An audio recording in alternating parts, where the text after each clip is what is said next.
என்னடா இது, எறும்புகளால் அதோட வெயிட்ல இருந்து 100 மடங்கு அதிகமான வெயிட்டை தூக்க முடியுமா?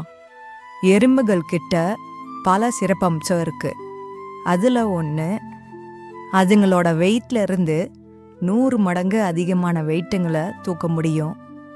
அதாவது ஒரு எறும்போட வெயிட்டு 1 கிராம் இருந்தால் அதால் 100 கிராம் வெயிட்டை தூக்க முடியும். மனுஷங்களால் 4லிருந்து 5 மடங்கு அதிகமான வெயிட்டை தான் தூக்க முடியும். அதாவது ஒரு மனுஷன் 100 கிலோ இருந்தால் அவங்களால 500 கிலோ வரைக்கும் தான் தூக்க முடியும்னு ஆராய்ச்சியில் சொல்கிறாங்க.